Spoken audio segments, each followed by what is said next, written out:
Hi, this is lecture 14 of the digital logic class, which discusses registers. Okay, first of all, let's define what a register is. We have covered earlier the concept of flip-flops, okay, and we said that a flip-flop has an input D, an output Q, and in this case, I'm using D flip-flop. And oh, by the way, from now on, most of the structures that are used in digital systems um, um, employs the D flip-flop more so than the T flip-flop and the JK flip-flop or any other type of flip-flops out there. The D flip-flop is simple and easy to manipulate. Okay, so this is basically here, oops, this is basically here my input to the flip-flop, D and the Q and the clock here. And what happened is that if I have a group of these D flip-flops, okay, uh, and as again, you can apply this concept in with any other flip-flop, but let's just focus on D flip-flop because they are the most commonly used. So if you have a group of D flip-flops, okay, so here is the input, here's the Q, okay, all right. So now these group of flip-flops, right, um, if they share the same clock, so let's have this is here clock, and they have so this is condition number one, and they have specific meaningful function. They store meaningful data. Uh, then and this data relates to each other. Then we refer to this group of flip-flops as register. And sometimes this register stores address. We will in further courses we'll study the microprocessor. Uh, we'll study the bus system, and we know that on the bus system we have a group of signals called address, a group of signals called data. Okay, so if I store all these address uh, uh, information or data information in a group of flip-flops, we will refer to those as register. So register is a group of flip-flops clocked synchronously, and they store meaningful data. Okay, they store meaningful data, um, meaningful related data. Okay, here every flop of those, every flip-flops of those stores 1 bit of information.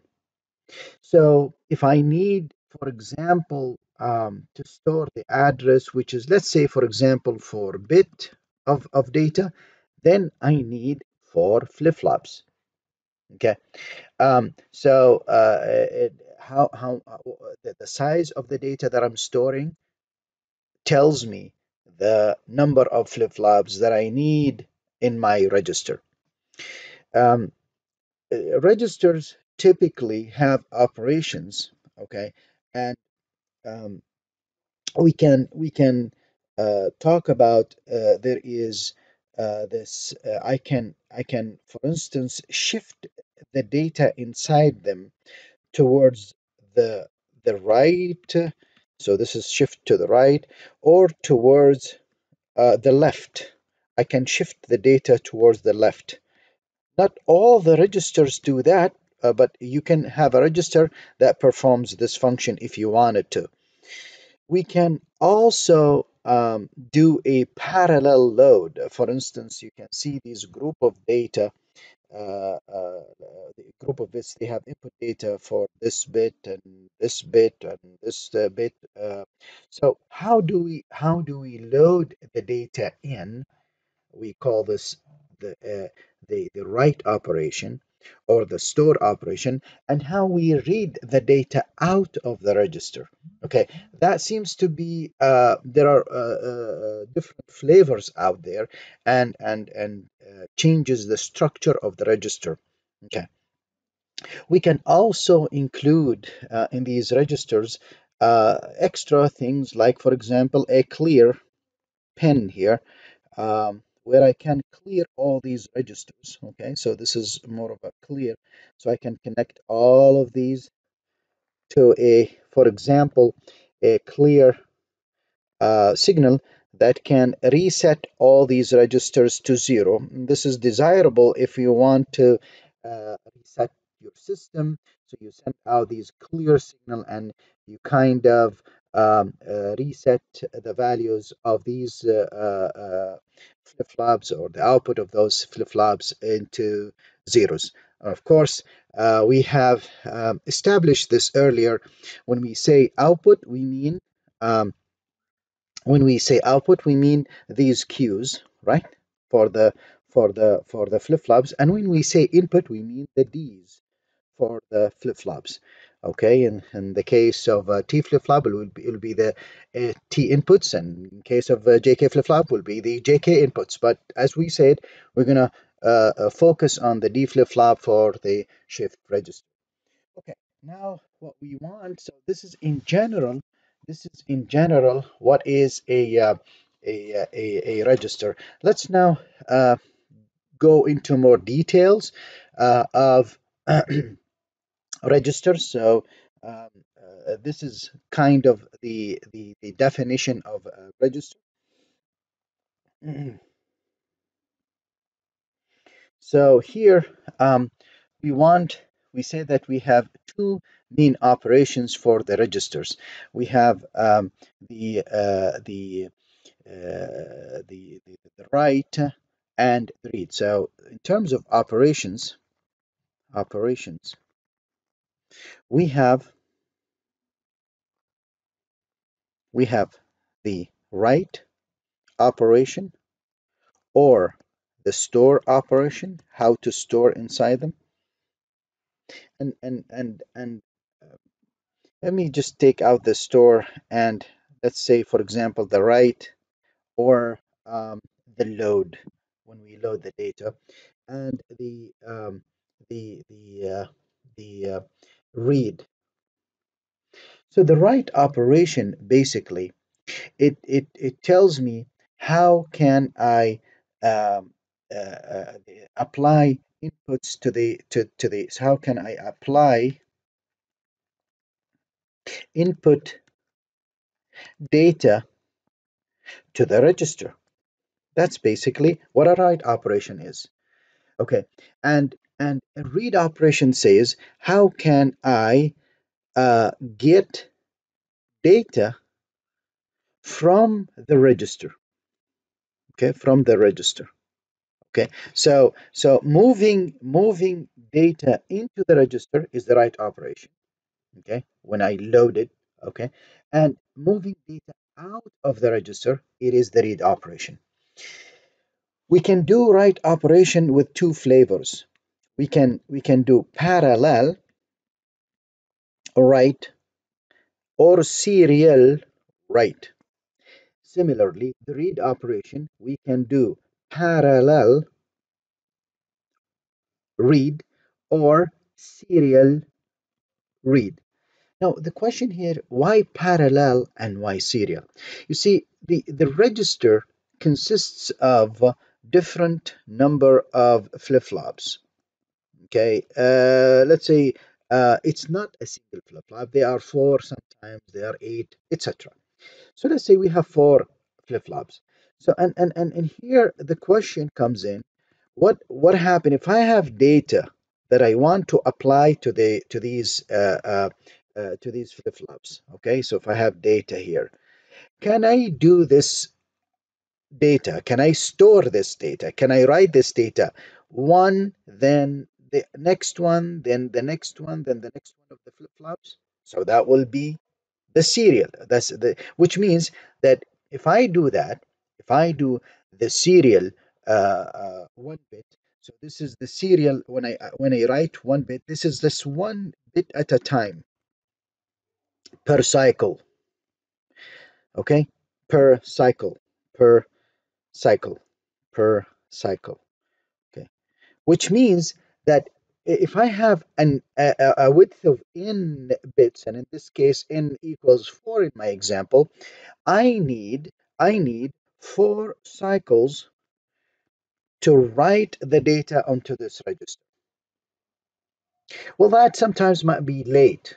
How about, can I do it in one shot? Yeah, absolutely. I can load the data, the input data, into the D inputs of these flip-flops in one cycle, and that will be the parallel. So the parallel does what? It writes all data at once. Okay, and we need one cycle to do that. We need one cycle to do that. So one cycle. Okay, so that's in terms of writing operation.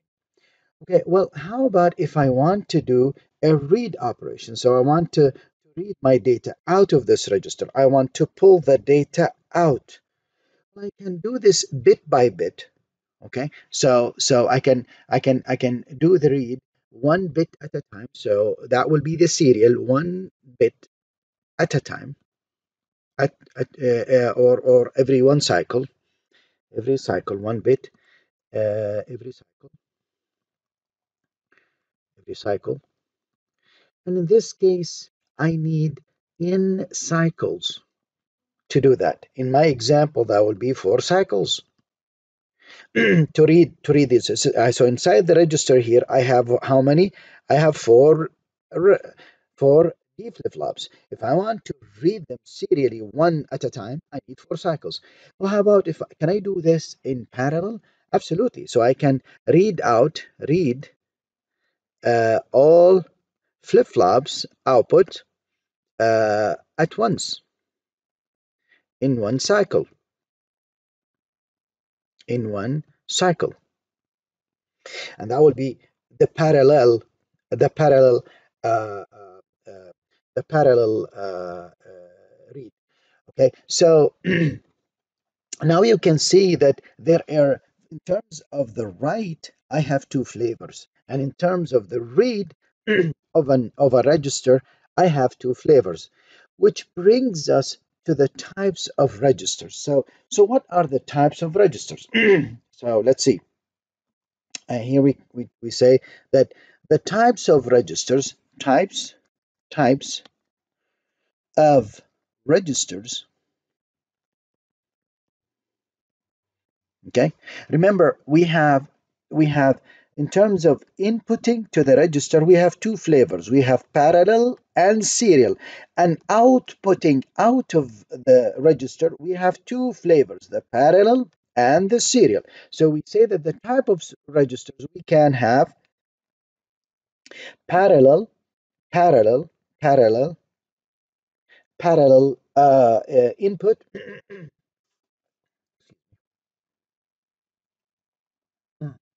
parallel input, parallel output. Okay, so basically we have these parallel input, parallel output. These are the one option. Another option I can have is serial input and serial output. And notice that I took these 2 options. Now, these are the 2 flavors your notes and your slides focus on, but we have other 2 flavors that we are not going to cover in the presentation, which is, these are,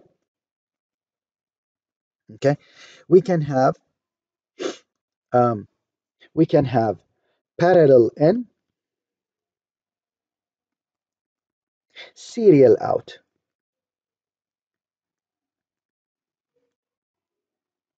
and we can have serial in, parallel out. These 2 flavors we are not going to cover them in this class, and they're rather covered in higher level classes. Okay. Also, finally, we will discuss what we call the universal register. Universal register.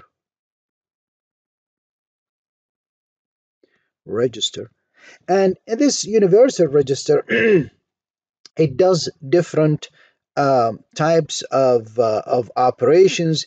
It performs shift to right, shift of data to left, and it can do parallel, um, parallel. Oops, let's try this again.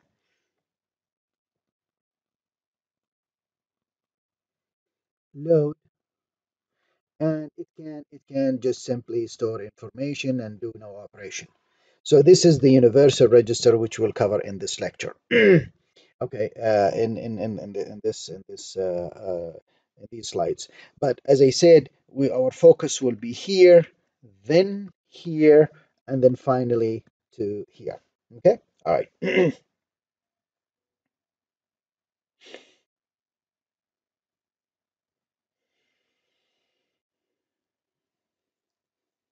Okay, now in terms of, let's talk about first of all, the parallel in, parallel out register. So the parallel in, parallel, parallel out register. This register, before we go to the slides and discuss the overall structure, we have two types. One type, there is no parallel load. Okay, so basically, I'm sorry, there is um, there is load load control signal. Okay, and there is a okay, let me.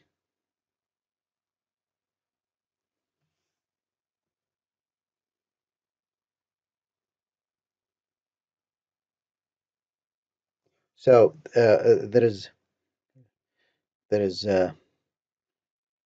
let me draw what I want to do here, and then we explain.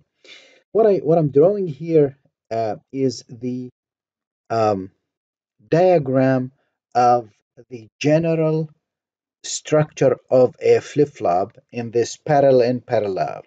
In this parallel in and parallel out, the flip-flop consists of all the flip-flops, D flip-flops. They have input I. Okay, this is for the ith bit. Okay, and the output AI. And obviously we have we don't forget the control I'm sorry, the clock here, CLK, and the clear signal, okay, which is the reset here, the clear. Okay, um, so this is overall structure. By the way, sometimes the clear I add to it a bar, and sometimes I don't. So well, your notes basically uses clear without a bar, so we'll stick with that. So this is parallel end. There is no load signal or control signal. That's one structure. The other structure here is that we have a different type where the general D flip flop, has a D input. Okay, so this is the D input and an output here, Q, to AI. But before the D input is fed from the output is of a multiplexer. So this is the multiplexer. And the multiplexer is controlled with a load signal. Okay. And this load signal, okay, uh, controls the output of this multiplexer, and this multiplexer, one input comes in from the output of the flip-flop, and another is from the input of from the data input AI. And basically here, um, when load equals 0, basically we do not change the output. So basically we are storing the data.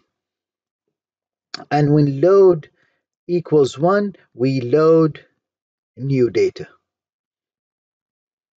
Okay, new data. Okay, so remember that this is again, this is the ith bit. This is the ith bit, and we'll see later on that this is will be repeated. This is the ith bit, and this is the ith bit. So this will be repeated. Now we don't forget, obviously, our clock here. Okay, so always sequential element, never forget the clock because they are synchronized by it. Okay, so we have two flavors, no load signal and with load signal. Okay, for this parallel. So what's the difference between the two? Well, the difference between the two is the following. In this type of structure, it is assumed that the register will be loaded always at the positive edge of the clock. Always. But in this type of the structure here, the register is loaded only when load signal equals 1.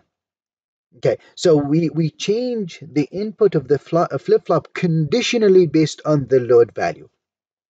This is in higher grade classes. You will see that this parallel load register is very useful to reduce power, because when we change the output conditionally based on a load signal, we don't make registers as active as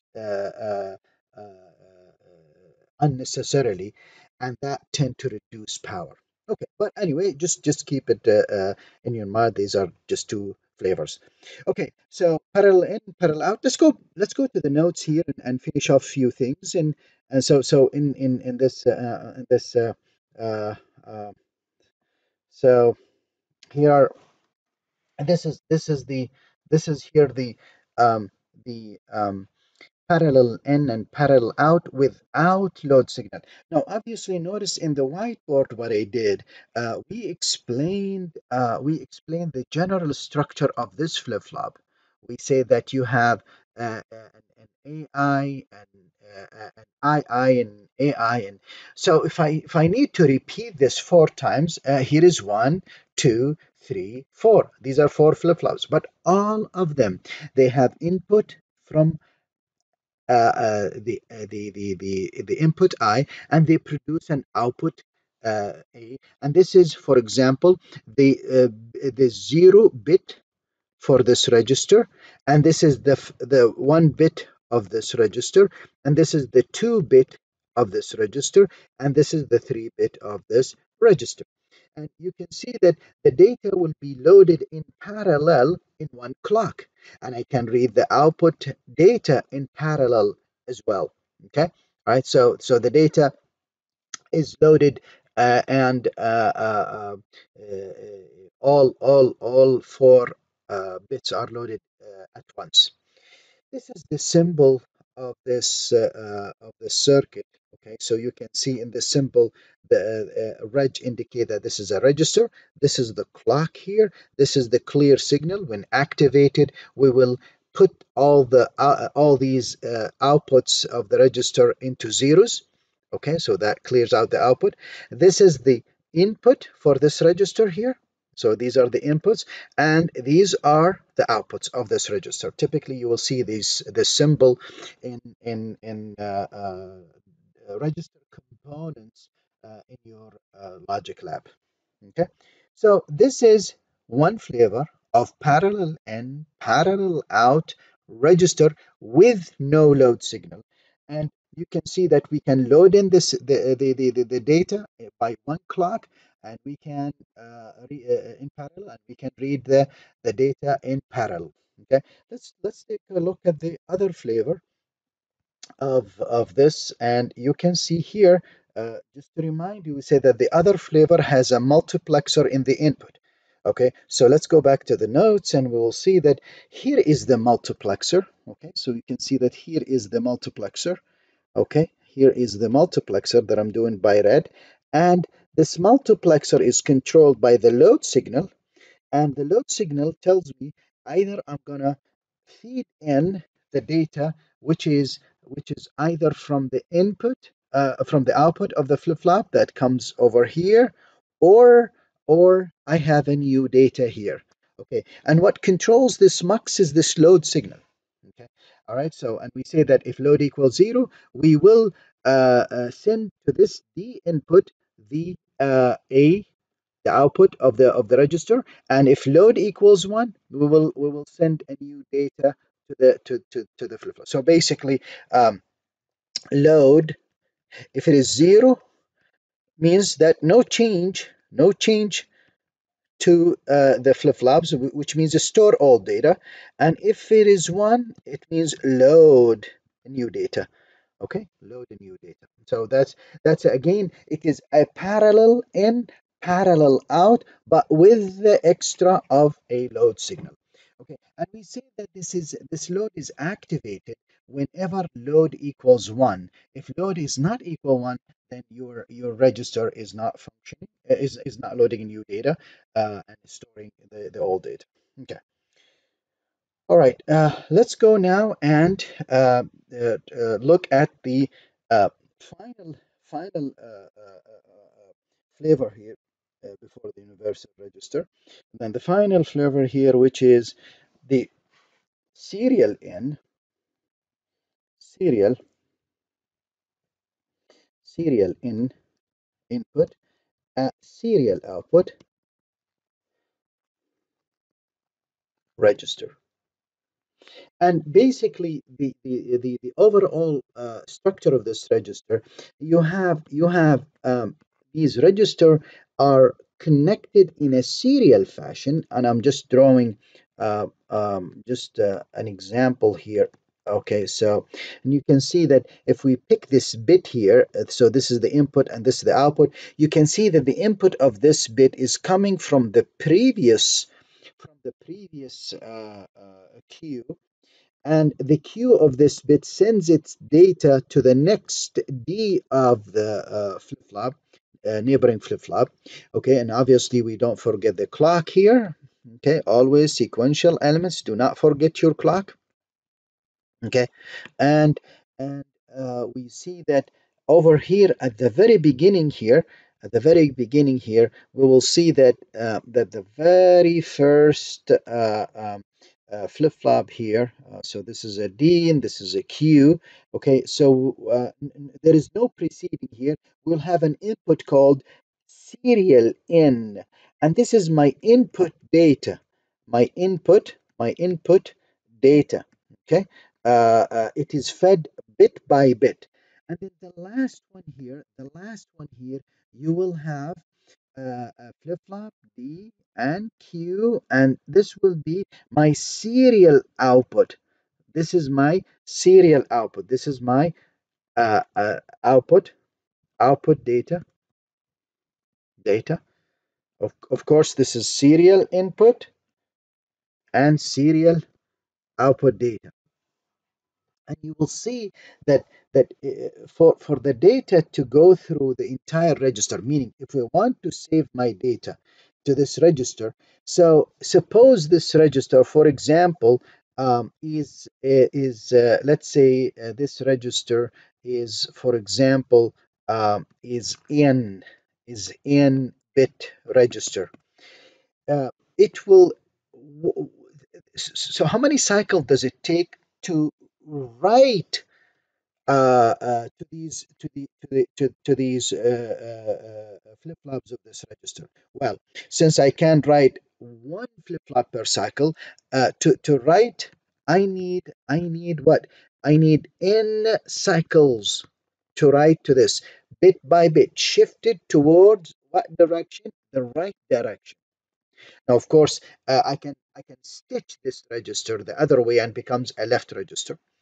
Okay, and then my last data now after n cycles can be read by the SO, and I need n minus 1 cycles, right, to complete read, to complete the read. So a full read write operation requires 2n minus 1 cycles. Okay, so for example, if this would be or if this is a 4-bit register, to read to write to it serially and then read from it serially, I need 7 cycles. Okay, all right, so this is the general structure of serial in and serial out register. Let's take a look at a nice diagram here in your notes. Okay, so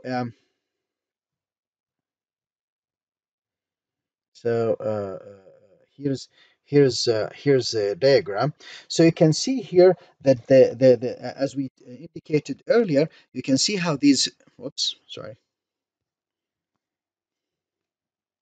you can see how these register are connected serially, and in this case we are doing a register which shifts data to the right. Now, let's talk about this concept of shifting, right? Shifting. Why are we shifting to the right? Well, because the very first data comes in and stays in right here. Let's say, for example, I0. I got into this flip-flop in the very first cycle. Then in the next cycle, I0 will be moving here, and then I'll have here I1. And the next cycle, I will have I0 here, and will be I1, and this will be I2. Notice how I'm shifting the data towards this direction, which is the right. So this is a shift right. Well, the question is, can I shift left? Absolutely. Just reverse the structure of the register. So and move the data from the right to the left, and you end up with a left register. And notice after 4 clocks, we will have I0 here. Okay, let me change the color so that we don't mess up. Okay, so I'll have I0 here. This is I0 here, and then I1, and then I2, and then I3. And then notice that I0 now, oops, now I0 comes out from SO. Okay, so SO now equals I0. So this is after what? After 4 cycles. All right. And I need extra 3 cycles, right?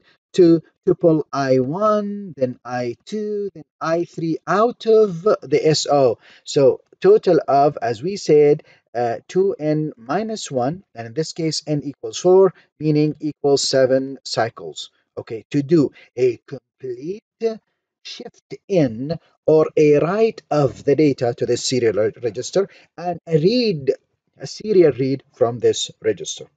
Okay. Now, here is a question: why do I need a shift register? Shift registers are very helpful in operations, various operations in DSP processors and pipelining, and upper classes. You will appreciate these types of registers as they enforce a time delay of the data, and sometimes we needed this time delay to do various operations, including those for DSPs. Okay. All right. So this is here the symbol of the register. You can see here the serial in, okay, and the serial out. Just one input and one output. Okay, and then you have the clock, and the name of this thing is shift register 4. Okay, serial shift register 4.